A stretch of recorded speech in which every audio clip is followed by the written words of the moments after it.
Hello everyone, मेरा नाम है शोएब अली एंड आप सभी का स्वागत है मेरे YouTube channel sail with Ali पे। तो आज हम लोग बात करेंगे कि मर्चेंट नेवी ज्वाइन कैसे करें। जैसा कि मेरे पहले के वीडियोस में आप लोगों ने देखा होगा कि मर्चेंट नेवी की लाइफ कैसी होती है, क्या होती है और हमें क्या क्या करना होता है। बट बहुत लोगों का कन्फ्यूज़न होता है कि मर्चेंट नेवी ज्वाइन कैसे करें। और मर्चेंट नेवी एक ऐसा फील्ड है जिसमें सैलरी अच्छी होती है, जिसके वजह से बहुत सारे फ्रॉड्स भी होते हैं। तो चलिए आज हम आपको बताएंगे करेक्ट प्रोसीजर कि कैसे सही तरीके से मर्चेंट नेवी को ज्वाइन किया जाए और कैसे इन फ्रॉड से बचा जाए और क्या करना है क्या नहीं करना है। तो ये जानने के लिए लास्ट तक वीडियो को देखें और चलिए बात करते हैं कैसे करना है join merchant navy.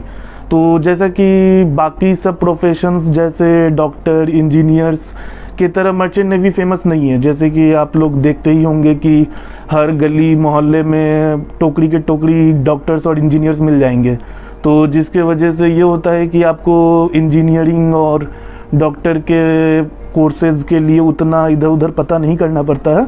But merchant navy के लिए बहुत कम ही जानकारी होती है कहीं भी। तो चलिए आज हम लोग बात करेंगे इसी पे। मर्चेंट नेवी बेसिकली दो डिपार्टमेंट में डिवाइडेड होता है, जो कि होता है एक डेक डिपार्टमेंट और एक इंजन डिपार्टमेंट, और एक सैलून डिपार्टमेंट भी होता है। तो उसके बारे में हम लोग बात नहीं करेंगे, वो रेटिंग के तरफ से होता है। तो सबसे पहले एक डेक डिपार्टमेंट होता है और एक इंजन डिपार्टमेंट होता है, और इसमें ऑफिसर्स भी होते हैं और रेटिंग्स भी होते हैं। डेक डिपार्टमेंट के ऑफिसर्स को ऑफिसर्स बोलते हैं और इंजन डिपार्टमेंट के ऑफिसर्स को इंजीनियर बोलते हैं। और इंडिया में अभी 3 ही 4 ऐसे कोर्स हैं जिससे आप ऑफिसर्स बन सकते हैं या फिर इंजीनियर्स बन सकते हैं। तो कोर्सेज़ हैं जैसे कि एक बीएससी नॉटिकल साइंस है जो कि 3 साल का कोर्स है। फिर एक डीएनएस है, diploma in nautical science leading to BSc nautical science. ये 2 ऐसे कोर्स हैं जिससे आप डेक साइड के ऑफिसर्स बनेंगे। और फिर एक कोर्स आता है बीटेक इन मरीन इंजीनियरिंग। ये 4 साल का कोर्स होता है और इससे आप इंजीनियर बनते हैं। और एक और होता है ग्रेजुएट मरीन इंजीनियर। अगर आपने जीएमई कोर्स किया हुआ है, जीएमई मीन्स मैकेनिकल इंजीनियरिंग किया हुआ है, तो आप जीएमई कोर्स कर सकते हैं। और एक और कोर्स होता है ETO, electronic trainee officer course होता है। वो भी अगर आप इलेक्ट्रिकल इंजीनियरिंग किए हुए हैं तब आप ये कोर्स करके जहाज़ पर जा सकते हैं एज एन ऑफिसर। तो चलिए कैसे ये सब कोर्सेज करने हैं और क्या प्रोसीजर है इसके बारे में हम लोग बात करते हैं। तो सबसे पहले तो एक जो सबसे इम्पॉर्टेंट चीज़ है वो IMUCET होता है। IMUCET Indian maritime university common entrance test. ये पहले कोविड से पहले तक ये साल में 2 बार हुआ करता था, बट अभी एक ही बार होता है और वो भी मई के लास्ट में होता है। और अगर आप IMUCET में अच्छा रैंक ले आते हैं तो आपके पास 2 ऑप्शंस आते हैं, या तो आप गवर्नमेंट कॉलेज में जाइए काउंसलिंग करके, या फिर डायरेक्ट एडमिशन भी होता है। वो डायरेक्ट एडमिशन आप हमेशा अवॉइड करें। और सबसे बेस्ट चीज़ इन 4-5 कोर्सेज में जैसे BTech, DNS, BSc, ETO, GME, इन सब में सबसे बेस्ट जो अभी इंडिया में प्रेफरेबल है वो है DNS, diploma in nautical science leading to BSc nautical science. अगर आप ये कोर्स करते हैं तो डीएनएस में आपको 1 साल की प्री सी ट्रेनिंग होती है, और उसके बाद से आपको 18 मंथ का सी टाइम होता है जो कि शिप पे करनी होती है। एंड देन आप सेकेंड मेट का फंक्शनल कोर्स करके और सेकेंड मेट क्लियर करके 3rd ऑफिसर बनते हैं। प्रोसीजर थोड़ा लंबा है, उतना जितना वीडियो में बता रहे हैं उतना इजी होता नहीं है, थोड़ा टफ होता है। और सबसे टफ होता है इसमें डीएनएस में स्पॉन्सरशिप।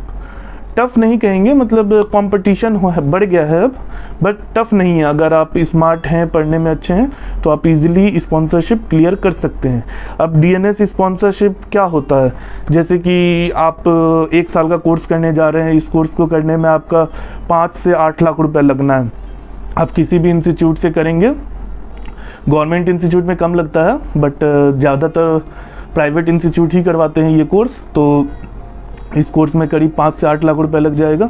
तो स्पॉन्सरशिप से ये होता है कि आपको ट्रेनिंग कन्फर्मेशन रहती है, मतलब कि अगर आप ये कोर्स कंप्लीट करते हैं और कोई कंपनी आपको स्पॉन्सरशिप दी हुई है तो वो आपको ट्रेनिंग एक साल के प्रीसी मतलब इंस्टीट्यूट में जो आपका एक साल का प्रीसी ट्रेनिंग होगा उसको कंप्लीट करने के बाद वो कंपनी आपको ट्रेनिंग के लिए अपना शिप देगी। फिर जब आप 3rd ऑफिसर बन जाते हैं तो वही कंपनी आपको एज ए 3rd ऑफिसर अपने कंपनी में रिक्रूट भी करेगी। ये तो है ठीक है, बट प्रॉब्लम कहाँ आता है कि बच्चों को पता ही नहीं होता है कि स्पॉन्सरशिप लेना कैसे है और क्या है। तो जैसे अगर हम बात करें अगस्त बैच की, डीएनएस के लिए ही सिर्फ 2 बैचेस होती हैं, एक अगस्त बैच होती है, एक फरवरी बैच होती है। अगर हम अगस्त बैच की बात करें तो अगस्त बैच में मुश्किल से 7 से 8 कंपनीज़ हैं जो ये डीएनएस कोर्स करवाती हैं। किसी के पास 160 सीट्स हैं, किसी के पास 80 हैं, किसी के पास 40 हैं, ऐसे करके। जैसे फॉर एग्जांपल अपना एंग्लो ईस्टर्न है, एंग्लो ईस्टर्न के पास 160 सीट्स है अगस्त बैच में। तोलानी मैरीटाइम इंस्टीट्यूट है, उसमें 120 सीट्स हैं। ग्रेट ईस्टर्न के पास 80 हैं, आईएमआई के पास 80 हैं, एससीआई के पास 80 हैं। ऐसे ही करके कुछ कुछ इंस्टीट्यूट हैं जिनके पास लिमिटेड सीट हैं। अब जैसे कि आपको क्या करना है, अगर आपको स्पॉन्सरशिप चाहिए तो उसके लिए आपको पहले ही मार्च या अप्रैल से सारे प्रोसीजर स्टार्ट हो जाते हैं। अगर आप 12 अपीयरिंग हो या फिर 12 पास आउट हो तो ये चीज़ हमेशा ध्यान रखना है कि फॉर्म ओपन होते ही कभी भी लास्ट डेट का वेट नहीं करते हैं इस चीज़ के लिए। फॉर्म ओपन है, आप पता कीजिए, इंस्टीट्यूट में पता करते रहिए और आपको यूट्यूब ये सब पे भी जानकारी मिल ही जाएगी। तो पता करते रहिए। अब मार्च या अप्रैल में फॉर्म्स आएंगे, फॉर्म्स को फिल कीजिए। फिर सब उसका प्रोसीजर लंबा होता है, पहले टेस्ट होता है, फिर कुछ companies online test, PCM test and psychometric test एक साथ ही ले लेते हैं, कुछ अलग अलग करके भी लेते हैं। तो पहले टेस्ट होगा, कुछ कंपनीज ऑनलाइन टेस्ट लेते हैं, कुछ सेंटर बेस्ड ऑनलाइन लेते हैं। तो पहला आपका टेस्ट का प्रोसीजर होगा, फिर अगर आप टेस्ट क्वालिफाई करते हैं तो फिर इंटरव्यू होगा। अगर आप इंटरव्यू भी क्वालिफाई कर लेते हैं तो फिर आपका मेडिकल होगा। और मेडिकल के बाद जब आपका सारा प्रोसीजर ये सब कंप्लीट हो चुका रहेगा, मोस्ट ऑफ द कंपनीज अपना प्रोसीजर IMU CET से पहले तक ही कंप्लीट करके सिर्फ IMU CET के रिज़ल्ट का वेट करते हैं। और जैसे ही IMU CET का रिज़ल्ट आता है तो वो अपना रिज़ल्ट पब्लिश कर देते हैं। IMU CET के रिज़ल्ट के बेसिस पे देखते हैं और फिर मेरिट लिस्ट बनता है। मेरिट लिस्ट के अकॉर्डिंग, जैसे फॉर एग्जांपल ग्रेट ईस्टर्न का ले लेते हैं। ग्रेट ईस्टर्न को अगर 80 बच्चे लेने हैं तो ग्रेट ईस्टर्न करीब 200 बच्चे को इंटरव्यू में पास करेंगे। फिर 200 बच्चे को मिल जाएगा कि आप इंटरव्यू क्लियर कर चुके हैं और आप आगे के मतलब मेरिट लिस्ट के लिए वेट कीजिए। उस मेरिट लिस्ट में पहले वो टॉप 80 बच्चों को भेजेंगे मेल कि आप फ़ी सबमिट कीजिए। अगर उसमें से कुछ बच्चे नहीं करते हैं, फिर कुछ ले लेते हैं, तो जो सीट्स अवेलेबल हैं फिर अगले बच्चों को दिया जाएगा। ऐसे ही करके 80 सीट्स भरे जाते हैं। तो इसका मतलब ये नहीं है कि अगर आपने इंटरव्यू क्लियर कर लिया है मतलब सिलेक्शन कंफर्म है। वो सब कुछ मेरिट पे ही डिसाइड होता है। और बाकी बीएससी की बात करें तो बीएससी के लिए ऐसा कुछ नहीं है। बीएससी आप सीधे IMU CET क्वालिफाई कीजिए, उसमें अच्छा रैंक लाइए, काउंसलिंग कीजिए, आपको IMU कैंपस मिल जाएंगे। हाँ, तोलानी इंस्टीट्यूट में बीएससी के लिए इंटरव्यू वाला प्रोसेस है, तो वो अलग चीज़ है। वो भी अच्छा बेस्ट इंस्टीट्यूट है। जैसे तो अगर बीएससी की बात करें तो कुछ बेस्ट कंपनीज, बेस्ट इंस्टीट्यूट में जैसे कि सारे IMU कैंपसेस ले लीजिए। TS चाणक्य हो गए, फिर अपना IMU चेन्नई हो गया, IMU कोची हो गया। ये 3 इंस्टीट्यूट जो हैं IMU कैंपस के बहुत अच्छे हैं। उसके बाद तोलानी इंस्टीट्यूट जो है वो अच्छा है। बाकी और किसी कंपनीज़ को प्रेफर ना ही करे तो अच्छी बात है। हाँ, अगर आपको एमेट इंस्टीट्यूट से मक्स लाइन का स्पॉन्सरशिप मिलता है तब एमेट को प्रेफर कर सकते हैं। बाकी और किसी कंपनीज़ को के लिए ना जाएं, क्योंकि इंस्टीट्यूट के लिए ना जाएं, क्योंकि वहाँ की प्लेसमेंट रेट बहुत कम होती है। अगर आपके पास स्पॉन्सरशिप है, DNS कीजिए, सबसे अच्छा ऑप्शन वही है। तो इसी के साथ और हम अगले वीडियो में और भी इसको डिटेल्स में बताएंगे कि DNS का प्रोसीजर कैसे होता है और BSc का प्रोसीजर कैसे होता है।